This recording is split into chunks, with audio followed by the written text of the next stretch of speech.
बिस्मिल्लाहिर्रहमानिर्रहीम। अस्सलाम वालेकुम। ये आपका अपना डिजिटल प्लेटफॉर्म है। मैं तारिक मतीन हूँ। वल्लाहु खैरुल माकिरीन।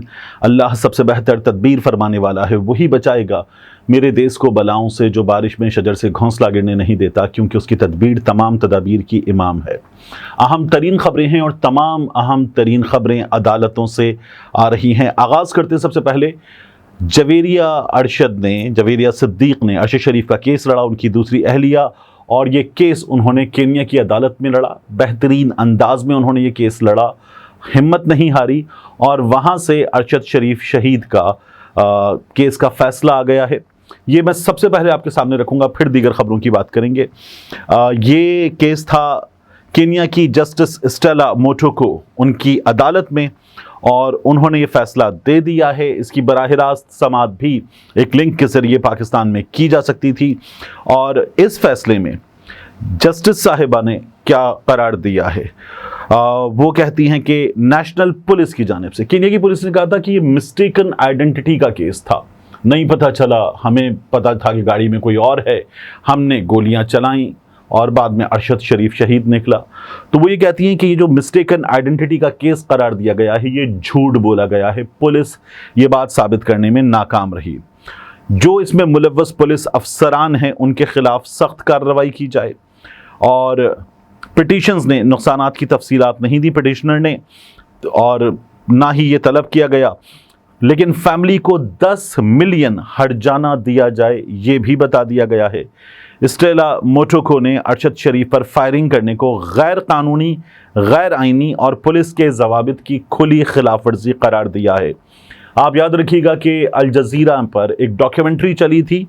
उस डॉक्यूमेंट्री में कहा गया था कि केनियन पुलिस जो है वो पैसे लेकर बाकायदा ये काम कर देती है कि किसी को मार दिया जाए, और वहाँ पर ये केस अब पाकिस्तान की जवेरिया सिद्दीक़ ने साबित कर दिया है। पुलिस का दावा झूठा करार दे दिया गया है। अरशद शरीफ की फैमिली को डैमेजेस की अदायगी की जाए। फैमिली ने डैमेजेस की तफसीलात ना तो दी हैं, ना ही इन्हें तलब किया है। अदालत ने ये तमाम चीज़ें दे दी हैं। इंसानी हकूक़ की खिलाफ वर्जी करार दिया है, और कानून के मुताबिक जो लोग इसमें मुलव्वस थे उन्हें अब केस चलाकर कार्रवाई का सामना करना होगा। ये भी अदालत ने करार दे दिया है। हर शख्स आइन और कानून के सामने बराबर है, जिसे राइट टू लिव हासिल है, जस्टिस स्टेला मोटोको ने कहा है। और उनका ये कहना है कि अरशद शरीफ शहीद फायरिंग के मामले पर मालूमात फराहम ना करना आइनी हक, राइट टू इंफॉर्मेशन की खिलाफ वर्जी है। ये भी जस्टिस साहिबा की जानिब से करार दे दिया गया है। ये केन्या की अदालत है जिसने अरशद शरीफ शहीद को इंसाफ दे दिया है। पाकिस्तान में क्या हुआ, एक बार फिर आपके सामने मैं रखना चाहूँगा। शहीद अरशद शरीफ पर पूरे मुल्क में 22 के करीब मुकदमे दर्ज किए गए। अरशद शरीफ ये बताते रहे कि यहाँ उनकी जान को ख़तरा है, यहाँ उनके घर के बाहर कानून नाफिज करने वाले इदारे उन्हें हिरासां करने के लिए मौजूद रहते थे। अरशद शरीफ यहाँ पर भी कई बार उनसे छुपने पर मजबूर हुए। पाकिस्तान में वो चीफ जस्टिस को, सदर पाकिस्तान को लिख रहे थे। अरशद शरीफ को मुल्क से निकलना पड़ा, और यहाँ पर खैबर पख्तूनख्वा हुकूमत, जहाँ पर पाकिस्तान तहरीक इंसाफ की हुकूमत थी, उस पर हमारे बाद सहाफ़ियों ने इल्ज़ामात लगाए।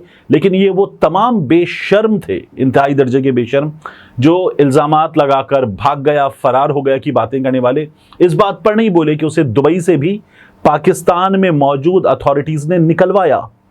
जो फैक्ट फाइंडिंग रिपोर्ट थी उसमें ये तमाम चीज़ें आई थीं। और फिर जब अरशद शरीफ को शहीद कर दिया गया, तब हमने क्या देखा? हमने देखा वो शख्स जो वज़ीर दाखिला था, जिसकी नाक के नीचे ये तमाम मुकदमे दर्ज किए जा रहे थे, उसने इसे डाल दिया इमरान खान पे, ARY के मालिक सलमान इकबाल पे, और उन पे डालने के बाद ये कहा गया कि ये केस सोने की स्मगलिंग से जुड़ा है। हमने राना सनाउल्लाह को ये करते हुए देखा। फिर हमने देखा पाकिस्तानी अथॉरिटीज़ ने इस मामले में केस चलाना, अदालतों का उठाना, कुछ नहीं हुआ। अरशद शरीफ शहीद की वालदा सुप्रीम कोर्ट ऑफ पाकिस्तान गई, अपनी दरख्वास्त उन्होंने जब वहाँ पर अपने वकील को दिखाई, शाह खावर अदालत से भाग गया कि मैं इस दरख्वास्त पर आपका केस नहीं लड़ सकता। वो दरख्वास्त उमरता बंदयाल की अदालत थी, उन्होंने पढ़ी, बराबर वाले जज को, इस जज को दी, और फिर अटॉर्नी जनरल से पूछा, बताएं हमारे सामने शहीदों की मां बैठी हैं, हम इनको क्या जवाब दें। उस अटॉर्नी जनरल से आप पूछ रहे हैं जिसकी हुकूमत ने सब कुछ किया था, तो अदालत ने इंसाफ नहीं दिया, ना बंदयाल कोर्ट ने इंसाफ दिया, ना काजी फाइज ईसा की अदालत ने इंसाफ दिया। अरशद शरीफ शहीद की वालदा की दरखास्त में पाकिस्तान की ताकतवर तरीन शख्सियात पर इल्जाम लगाया गया था कि मैं चाहती हूँ FIR इनके खिलाफ दर्ज हो, कुछ नहीं हुआ। फिर हमें एक और चीज याद आती है कि अरशद शरीफ शहीद की वालिदा मौजूद थी armed forces institute of cardiology Rawalpindi में। जब उनकी तबीयत खराब हुई, अरशद शरीफ की बेटी वहां पर मौजूद थी। आर्मी चीफ साहब आसिम मुनीर साहब गए थे मुलाकात के लिए। अरशद शरीफ शहीद की वालदा की उन्होंने खैरियत भी दरियाफ्त की और ये वादा भी किया कि इंसाफ मिलेगा, लेकिन अब तक इस सिलसिले में कुछ भी नहीं हुआ। अरशद शरीफ की वालदा की दरखास्त को एंटरटेन किया जाना चाहिए था, यह अदालतों को यकीनी बनाना था, कुछ नहीं हुआ। मतीउल्लाह जान साहब ने काजी फाइज ईसा की अदालत में बताया कि ये उठाया जाए। मतीउल्लाह जान साहब की इस दरखास्त को भी, अदालत में की गई इस दरखास्त को भी काजी फाइज ईसा ने अब तक कुछ नहीं किया। पाकिस्तान में नाइंसाफी की बुनियाद डालने वालों में मौजूदा हालात में हमेशा अदालत का किरदार रहा है। मौजूदा हालात में मैं अपनी राय देते हुए कहता हूं कि ये काजी फाइज ईसा का किरदार सबसे बड़ा किरदार है। कुछ नहीं किया अदालत ने, और अब तक अरशद शरीफ शहीद की वालदा की दरखास्त पर FIR भी नहीं हुई थी। FIR पुलिस की मुद्दत में हुई थी, तो वहां से इंसाफ हो गया है। यहां की अदालतों पर हम क्या कहें, नौहा पढ़ें, मातम करें कि यहां की अदालतें उस अरशद शरीफ शहीद को इंसाफ देने में कासिर हैं, नाकाम हैं, मुकम्मल नाकाम हैं। अब आगे बढ़ते, जस्टिस तारिक महमूद जहांगीरी साहब की अदालत में मुकदमा इस्लामाबाद के तीनों MNAs का फॉर्म 45, फॉर्म 46, फॉर्म 47 लाइए, अपनी जीत साबित कीजिए, अदालत ने नून लीग के MNAs से कहा था। तो उस मामले में हम क्या देख रहे हैं कि ये तीनों फरार हो रहे हैं। खबर ये आ रही है नून लीग के हलकों से, वो ये डिस्कस कर रहे हैं कि ये तीनों इस्तीफा दे सकते हैं, इस्तीफा देंगे कि जी हमें इन अदालतों से इंसाफ मिलता हुआ नजर नहीं आ रहा, फिर अवाम की अदालत में जाएंगे और ये तीनों के तीनों इस्तीफा दे सकते हैं। ये नून लीग में इस वक्त डिस्कस हो रहा है। अगर कुछ और हो जाए, क्योंकि बाज लोग कह रहे हैं कि जस्टिस साहब के खिलाफ भी कुछ कार्रवाई हो सकती है, तो अगर कुछ हो जाए तो कुछ कहा नहीं जा सकता, लेकिन तैयार हैं इस वक्त नून लीग के अंदरूनी ज़राए के मुताबिक ये लोग इस्तीफा देने के लिए। जस्टिस तारिक महमूद जहांगीरी साहब ने ये कहा कि आखिरी और फाइनल मौका दे रहे हैं। अब अगर आप फॉर्म 45 जमा नहीं करवाते तो मेंबरशिप मुअत्तल करने के प्रोसेस का आगाज करेंगे, शो कॉज नोटिस आपको जारी करने पर मजबूर होंगे। तारिक फजल चौधरी ने मजीद वक्त मांगा और कहा कि हम वक्त दे दें, जुमे तक रिकॉर्ड जमा करा देंगे। ये वो लोग हैं जिन्होंने कहा था कि आपको क्यों दें, सहाफ़ियों से लड़ रहे थे, हम अदालत में जमा कराएंगे, हम हलफ देते हैं, हमारे पास रिकॉर्ड मौजूद है, हमारी जीत साबित शुदा है। फिर ये इलेक्शन कमीशन चले गए थे, इलेक्शन कमीशन का फैसला मुअत्तल हुआ और अब भी ये भाग रहे हैं। यानी आप देखिए 8 फरवरी को इंतखाबात हुए, उसके बाद 8 मार्च, 8 अप्रैल, 8 मई, 8 जून, 8 जुलाई, ये लोग 5 महीने के बाद भी अपना बेसिक रिकॉर्ड अदालत में पेश करने से कासिर हैं और झूठ बोल रहे हैं, इसलिए इनके पास कुछ भी नहीं है। अब जो जमा नहीं करवाए फॉर्म 45, फॉर्म 46, फॉर्म 47, तारिक फजल चौधरी को 20,000 का जुर्माना पहले ही अदालत की जानिब से कर दिया गया है। तारिक फजल चौधरी के वकील बगैर वकालतनामे की बात कर रहे थे, अदालत ने कहा कि आपका लाइसेंस हम मुअत्तल कर देंगे, अब आप चुप हो जाइए। तो ये तारिक फजल चौधरी के केस में हुआ। शुएब शाहीन और तारिक फजल चौधरी का मामला, शुएब शाहीन को जो है वो कहा गया कि अब आप इसमें बाकायदा तौर पर दरख्वास्त दीजिए। राजा खुर्रम नवाज जो हैं उनके मामले में क्या हुआ है कि उनके हल्के के RO को फॉर्म 45, 47, 46 जी जमा कराने का आखिरी मौका दे दिया गया है। 30,000 रुपये जुर्माना राजा खुर्रम नवाज पर भी कर दिया गया है। और अंजुम अकील जो आमिर मुगल के मुकाबले में इलेक्शन लड़ रहे थे, तीसरे, तारिक फजल चौधरी, राजा खुर्रम और फिर अंजुम अकील नून लीग के, ये अंजुम अकील जो हैं ये आमिर मुगल की दरख्वास्त पर टेक्निकल पॉइंट्स पर दलाइल दे रहे थे कि इनकी दरख्वास्त काबिल समात नहीं है। तो उनको ये कहा गया कि आप जो एतराज़ात हैं उन पर पिटीशन दायर करें, उसको सुना जाएगा। और अदालत ने करार दे दिया कि ये रोज़ाना की बुनियाद पर केसेस चलेंगे, रोज़ाना की बुनियाद पर, और इनका फैसला 180 दिन में करना होता है, इसलिए फौरी तौर पर अदालत इनका फैसला करना चाहेगी। तारिक महमूद जहांगीरी साहब के खिलाफ जाली डिग्री है, जाली एडमिशन है, जज जाली डिग्री पर बैठा हुआ है, یہ اس وقت سوشل میڈیا پر کچھ مخصوص صحافی، کچھ مخصوص ایکٹیوسٹ اور نون لیگ کے لوگ کر رہے ہیں۔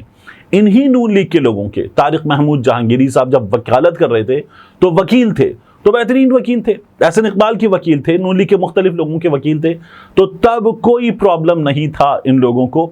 اس لیے آپ یہ دیکھیے کہ اب عدالت جو ہے وہ اس کو سپورٹ حاصل ہے اسلام آباد ہائی کورٹ بار کی، اور ان کا یہ کہنا ہے کہ ہم عدالت کے ساتھ کھڑے ہیں، جج صاحب کے خلاف جو کچھ ہو رہا ہے یہ ہمیں قبول نہیں ہے۔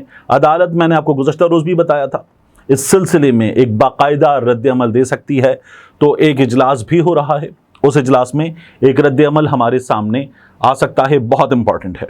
اس کے بعد معاملہ شاہ محمود قریشی صاحب کا۔ شاہ محمود قریشی صاحب جو ہیں انہیں اچانک اڈیالہ جیل سے، جہاں وہ راولپنڈی میں موجود تھے، منتقل کر دیا گیا ہے کوٹ لکھپت جیل لاہور۔ یہ آج الصبح ان کی منتقلی کی گئی اور خفیہ انداز میں منتقلی ہوئی، کسی کو نہیں پتا تھا۔ یہاں پر سماعت ہو رہی ہے 9 مئی کے کیسز کی۔ شاہ محمود قریشی صاحب سے جو لوگ ملے وہ یہ بتاتے ہیں کہ آج انہیں جو قیدیوں والا ٹرک ہے اس میں لایا گیا، ان کے ہاتھوں میں بیڑیاں تھیں، اور جب وہ ہتھکڑیوں اور بیڑیوں کے ساتھ وہاں پر پہنچے ہیں تو پھر یاسمین راشد صاحبہ نے عدالت میں شور مچایا کہ یہ کیا طریقہ ہے پیش کرنے کا، اور ان کے شور مچانے پر شاہ محمود قریشی صاحب کی جو ہتھکڑیاں تھیں وہ کھولی گئیں، چین وغیرہ ان کی ہٹائی گئی، اور شاہ محمود قریشی صاحب کی جسمانی صحت کے حوالے سے یہ بتایا جا رہا ہے، جو لوگ وہاں گئے ہیں، کہ شاہ محمود قریشی صاحب کا وزن بہت گر گیا ہے، کمزور ہو گئے ہیں، صحت کے مسائل ہیں، ظاہر ہے کہ جو لوگ جیل میں ہیں سبھی کے یہ مسائل ہیں، لوگ 1 سال سے زیادہ ہو گئے جیل میں موجود ہیں۔ شاہ محمود قریشی صاحب نے یہ کہا کہ جیت ہماری ہوگی، ہم اپنے موقف سے پیچھے ہٹنے والے نہیں ہیں، اور یہ حبیب اکرم صاحب بتاتے ہیں، انہوں نے عمران خان صاحب کو کہا کہ شاہ محمود قریشی صاحب دھڑا بدل لیں گے، اسد عمر صاحب آپ کے ساتھ ہوں گے، تو اس موقع پر عمران خان صاحب نے کہا کہ شاہ محمود قریشی جو ہیں وہ پیچھے نہیں ہٹیں گے، یہ انہوں نے بتا دیا تھا۔ حبیب اکرم صاحب کہتے ہیں کہ تھوڑی دیر بعد میں عمران خان کو یہ کہہ کر آیا تھا کہ اسد عمر آپ کے ساتھ ہوں گے، اور اسد عمر پریس کانفرنس کر رہے تھے جس میں اسد عمر نے اپنی جو پارٹی کی عہدے والی سیٹ تھی اس سے استعفیٰ دے دیا تھا۔ تھوڑا سا پارٹی میں باقی رہ گئے تھے اسد عمر، لیکن اب باقی نہیں رہے ہیں، یہ آپ کے سامنے صورتحال ہے۔ تو اب شاہ محمود قریشی صاحب اسی طرح سے اپنے موقف پر، اپنی جگہ پر ڈٹ کر کھڑے ہوئے ہیں، صحت کے مسائل ہیں یہ لوگ بتا رہے ہیں۔